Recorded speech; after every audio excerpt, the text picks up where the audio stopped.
Greetings, this is Illegal and I've decided to make a little impressionette of Guild Wars 2, which I had the privilege and considerable fun to play in this very short, 8 hours stress test. Much less time to play it, to be honest. My overall impression, as you got from my small text, was very positive. I had really great fun playing Guild Wars 2 these, I don't know, 8 hours or what was it. So my impression overall was very positive. Let's go to the various points. This time I've made some notes. Hopefully I don't miss something which I have experienced in the game. Let's start with character creation. The characters look really good. I created 2 human characters, first a human ranger and later a human elementalist. I experimented a bit around with the Norn characters. The females looked quite good, but the males looked a bit too much like, I don't know, Hulk or what, with those extraordinary neck muscles, which, I don't know, just make me a bit snicker, and I couldn't take that so serious, so I decided to make a human, which I rarely do. Overall the characters look very impressive, very good. The hairs, the faces, the clothing, it's all very slick and elegant, and that really impressed me.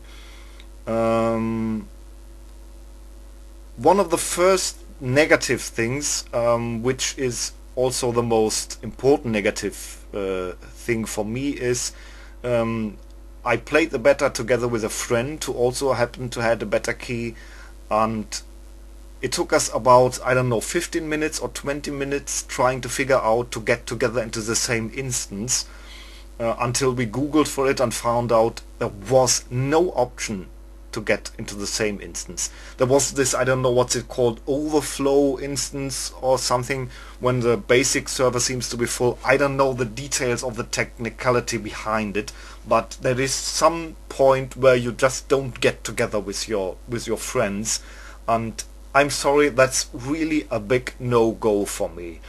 And while overall the impression of Guild Wars 2 is really positive and it's a definite buy for me, I must say this is really a kill criteria I think Guild Wars 2 has to solve. I mean, okay, some people wrote in the forums, you can solve this by constantly logging in and out.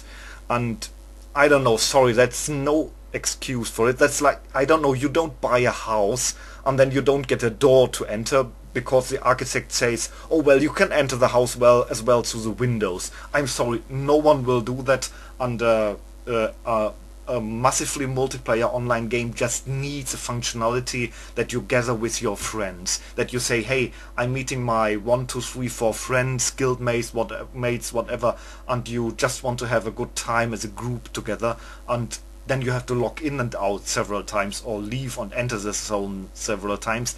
I'm sorry, that's just a no-go. That has to be solved in some way, that in-game you click on your friend or on your group mate or whatever, and you swap to an instance where you know, okay, you are together here. That just has to come. Sorry, that's just a no-go for me. The next thing that I instantly saw was the beautiful world.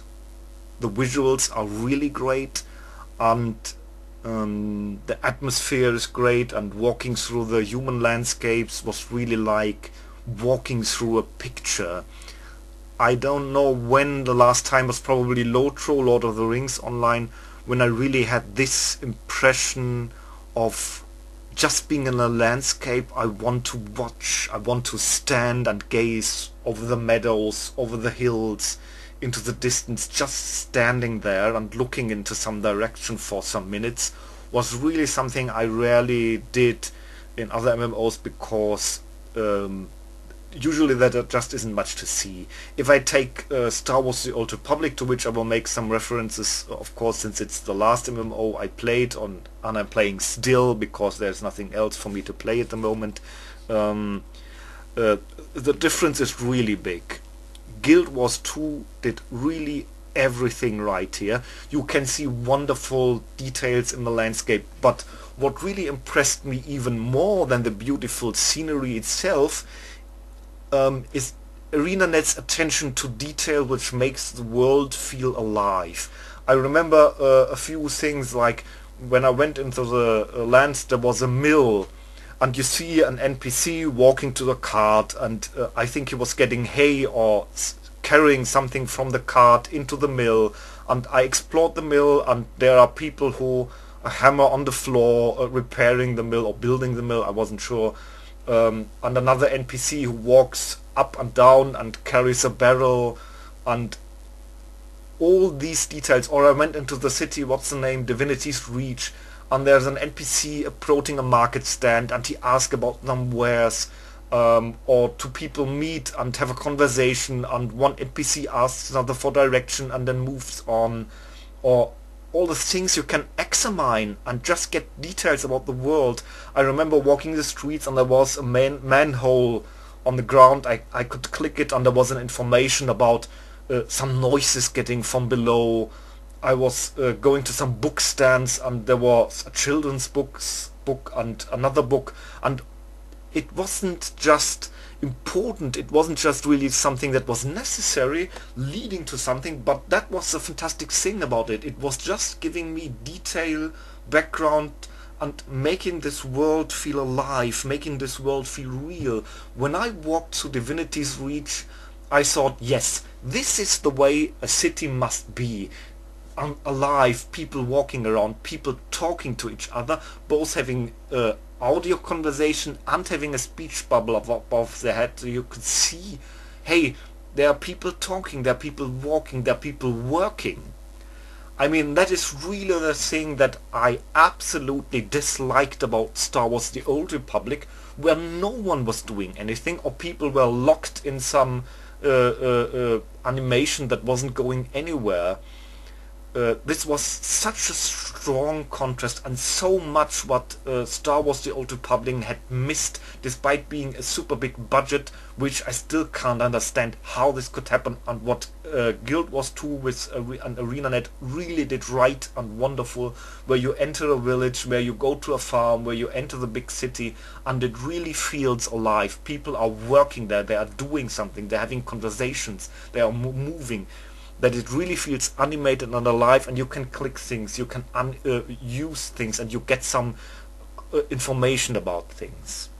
That was really very, very impressive, and one of the best things in Guild Wars 2. Next to the events, one of the really great things I had in those 8 hours playing Guild Wars 2 was how Guild Wars 2 really got away with this FedEx feeling. You know this from so many MMOs, that you go to a quest hub, you have your 20 quests in your journal, and you're really working them up like a shopping list. Go pick those, I don't know, kill 10 orcs, gather 5 apples, gather 20 swine snouts, I don't know, whatever. That you really get this feeling of a grind, of a shopping list, of being someone's FedEx guy. And this felt so much better, just going into an area and there is something going on. And you help. You can fight, you can usually have also one option that is not involving combat, like feeding animals or sprinkling the water on a meadow or anything like that. And it just feels natural. You go on into some area and something is going on. I had to admit it was a bit difficult to have the attention for all these things, but of course I was just overwhelmed on the first time. There's a small question mark where I'm unsure about one thing of this event character, and that is what happens with these events if there are not enough people.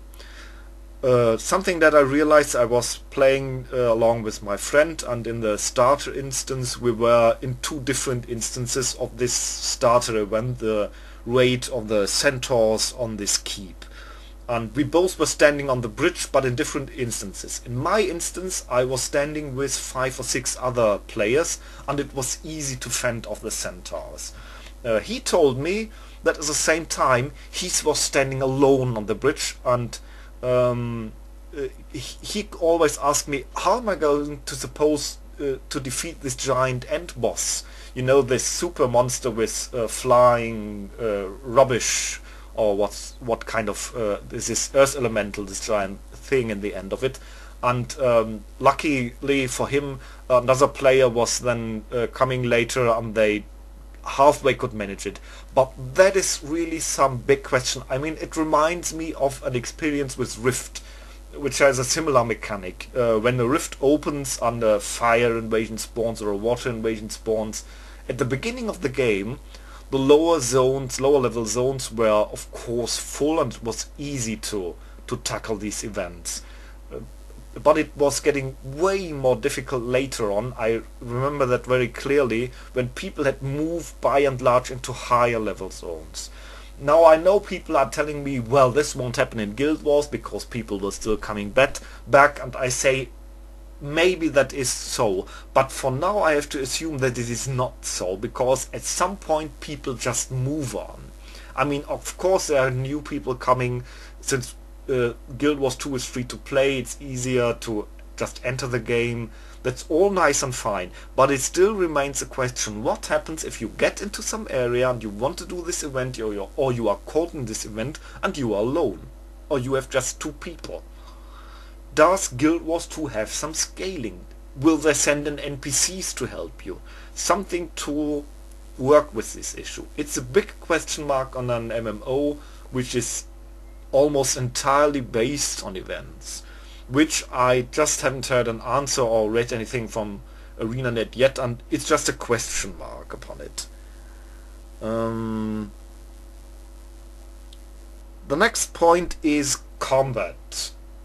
The first class which I played was a ranger. He does great damage. I felt it was enjoyable to play, like the elementalist also, but one negative aspect was the pet. I had used this cat, what was it, a panther, or I'm not sure what it is called, and I'm sorry, the pet felt a bit useless. I mean, it has some tanking abilities, but the pet is really dead very quick. Now I read in some forum posts that other pets are more resistance. Of course I didn't have the time to try this out, I can only hope it, but that pet wasn't a tanking pet, that was clear. And it was constantly dead or low on health, and that's just a little bit frustrating when when that pet is always dead, and it's just a small thing, it's not really a big issue, but that was a little bit odd that the pet was so vulnerable. The major time I played as Elementalist, and my friend had an engineer, and I didn't play the engineer, just watch it play. It also looked like great fun. The Elementalist was really great fun to play. I just loved the animations, and one thing I really thought was a big bonus was the sound effects. They had really an oomph, shall we say, that if you rain down a meteor, it really was like a strong feeling. Or if you had that an attack which I really particularly liked was the whip, the lightning whip. That was really fun to have this lightning whip. It's when you have two daggers and use the air elemental and have this lightning whip and smash it on enemies. That was really enjoyable and fun to do, and of course we also tried out the combination attacks, like when I made a firewall and he shot through the firewall and you see how that bullet catches fire and does additional fire damage. This is really something fun to do. Only bit of a letdown that I felt that the Elementalist was very squishy. Sometimes I had really one-shot kills, and I mean, of course he's just wearing cloth armor, and most mages in most MMOs are that glass cannon kind of characters, which I think is okay, but I thought the Elementalist could use a wee bit better defense. That's just my personal impression, that I sometimes felt that the health was dropping a bit too fast. The death penalty is, I couldn't really judge it because that's something the economy has to show over a long time. There are repair costs. They look minimal at the moment, but as you know, in MMOs usually if you get better gear, the repair costs get up. And it's just not to judge at the moment how easy or difficult it will be to get enough money to keep up with repair costs, because a matter of fact, you will die in Guild Wars 2 more. It doesn't feel so much as an issue because you have these many spawn points, you get into the action quick, you can fight in the downstate, everyone can rescue, so it's not such a big issue. The downstate is a thing where I'm 50-50. I'm not entirely sure if I like it or not at the moment. It was really an interesting novelty. It's fun for the time being, but I'm not so sure it will be fun for the longer time. That's really something I just don't know. Maybe in the long run it can be dull or frustrating if you're constantly in downstates, especially when you just know this is a situation you can't win. When my friend and we were level 5, I think, and we thought, okay, let's just go into the landscape, and we went into an area where the mobs were level 8, and I was downed, and I was surrounded by 3 or 4 level 8 mobs, and I just knew I couldn't win. There was no point where you just could click, okay, give up. That was something I would have wanted at that point, where I thought a downstate was there just a waste of time because I knew I couldn't survive this anyhow. That's a bit a question mark where I just admit I don't know how much I will like it after 3 months or what to play. Will I be frustrated with the downstate or will I still like it? Let's see, what else? The combat is really fun. It's more an action combat, something you have to get a bit used to. If you come from a background like EverQuest, World of Warcraft, the like, you really have to be on the move. So far I must say it was manageable. It wasn't as overwhelming and dangerous and difficult as I expected or feared it might be, which was a relief because I really wanted to play Guild Wars 2, but of course it was just level 5, so maybe it gets more difficult later on. I just can say that at the moment. The skills were really very interesting. The variety of skills was really interesting. Like seeing the engineer having first 2 pistols, then later a big rifle, which really also looked impressive. That's something I really liked, that all the skills from the various classes I saw fighting around me, they all looked interesting. Sometimes you think that someone playing a class like engineer with pistols and guns might not look as impressive as a mage, and that's not the case, because if I saw that a gun, there was smoke puffing out from the front when he shot, and you see the bullet make a line of smoke in the air, and he was shooting a net to catch the enemies. Even those attacks where you usually would expect they don't look so interesting, Guild Wars 2 really made look interesting.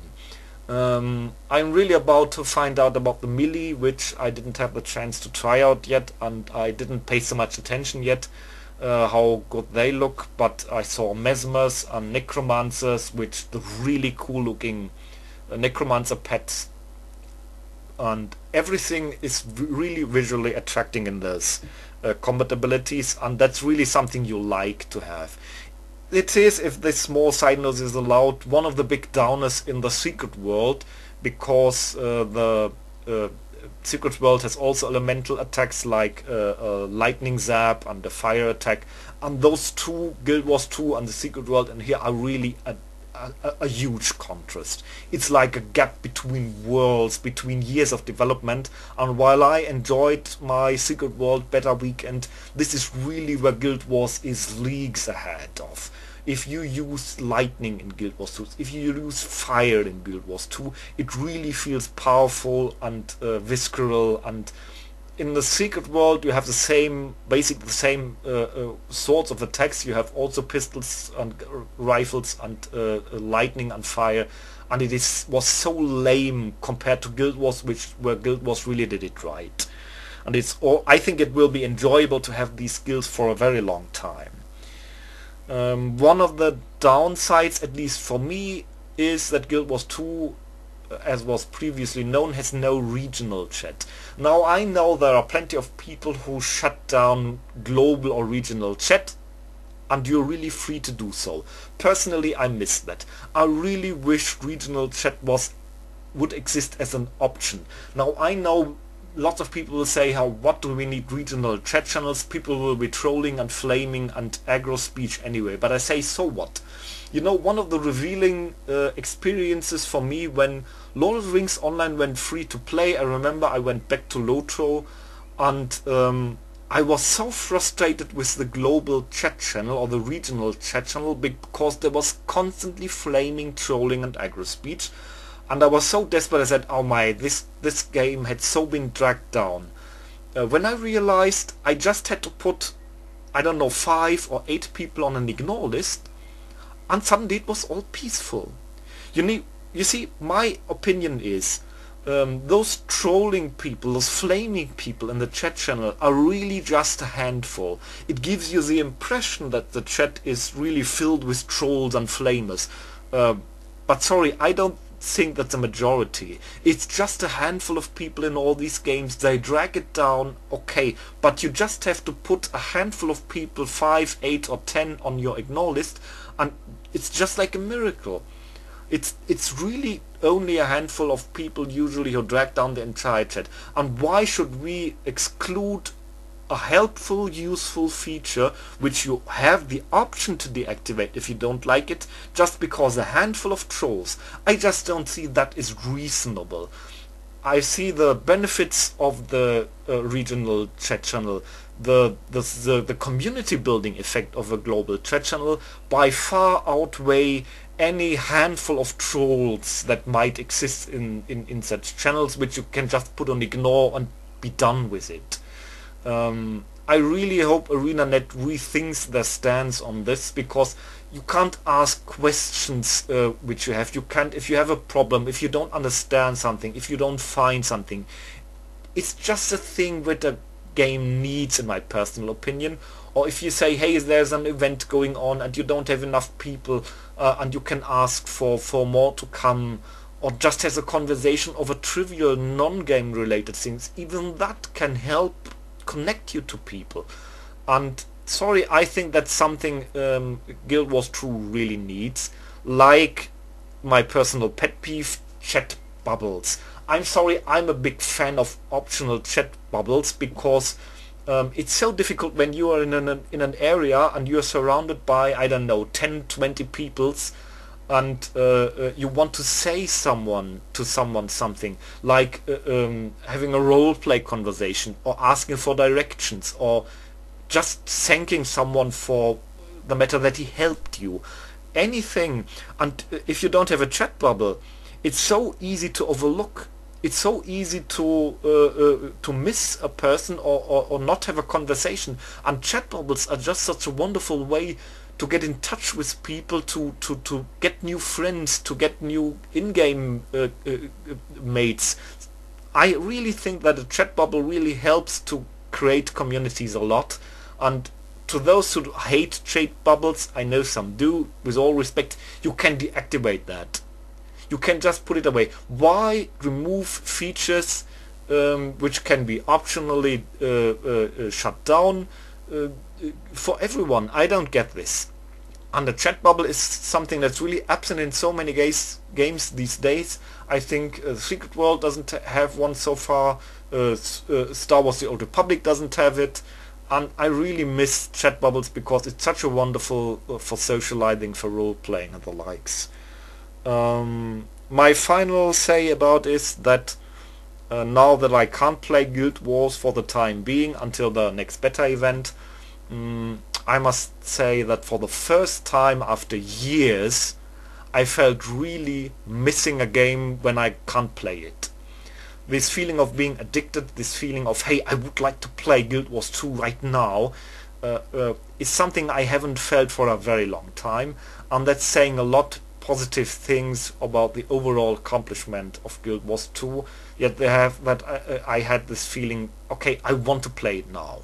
I mean, the Secret World beta which I had over the weekend was nice, but I didn't have that strong feeling of addictiveness when I couldn't play it anymore. I mean, given I had played Guild Wars 2 only 8 hours or however it was, that's not saying a lot, but from what I experienced, it's a certain buy. Even if I have to say this lack of being able to go into the same instance with friends is really a must-have for me. It must come in some way. And the thing with the chat channels is, it's not a no-go, but it's a little bit a letdown for me, because I love to chat with communities, to chime in into some conversation or something. It takes away this feeling of being alone, which you sometimes have in MMOs. But overall, as I said, my impression is really grand. It's a must-buy, and I'm sure it will be a great hit anyhow. Well, it's all for now. Take care and bye-bye.